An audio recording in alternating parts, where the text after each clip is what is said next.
As of right now, you can see the Dow Jones Industrial Average beginning the day flat, just barely to the downside here. We've seen some hyper waffling out of the gate and even coming into the start of today's activity. You like that one? I love when you say hyper waffling.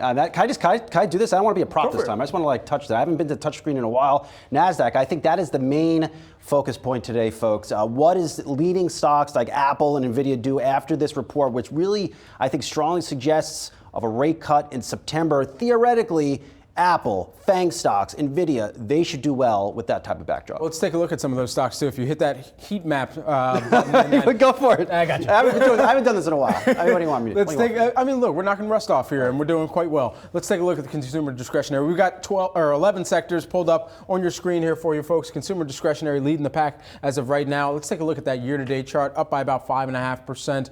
And, of course, as we're taking a look at some of the other red spots here, unfortunately, you've got energy pulling up the caboose. You mentioned some tech stocks. I know you like tech stocks. Let's give you some tech stocks here. Take a look no further than Nvidia. I'm sure it was the talk of the barbecue for a lot of people yesterday. They're just trying to figure out, okay, what is this AI trade? Does it still have legs here? Riveting up 157% year to date. Yeah, good stuff. All right, Jared, let's get over to you are the true master of the touchscreen where I'm just here, I don't know, marking up time. Well, thank you. Let me just conjure this up here, and we'll get the sector action behind me. I like how you were looking at XLY. Consumer discretionary has been the story of the week. Let me just put a 4-day look at on our sector heat map. You can see XLY is the leader, up 3.2%. XLK, that's tech, close second behind. But you were just looking at that year-to-date chart. It is now broken through the upper end of its range. You take a look at a 5-year. It is still not eclipsing its prior year 2021 highs. But looks like it's on its way. So what are the biggest stocks in there? Well, guess what? In consumer discretionary, it is Tesla and also Amazon. And Tesla here, this is a 4-day look. Tesla up 25.8%, Amazon up 3%. So Tesla really doing a lot of the heavy lifting.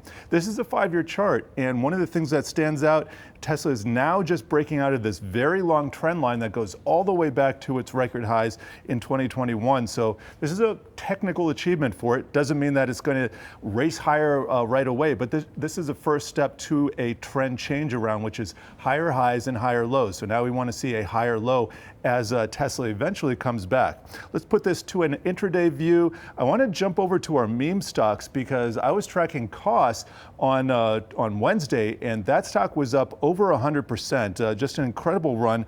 Let me put our equal weight here, and we can see cost is in the #1 spot. It is up 44%, just over 40% now, fluctuating pretty wildly. Here's a 5-year look. What stands out is this little jump here, which is actually a pretty big jump, nothing near the jump we saw in 2021. Nevertheless, I want to put this in context. I'll put a 5-day look. You can see there's the stock up 259% in 5 days, doing what meme stocks do best, confounding the fundamental analysis, I would say.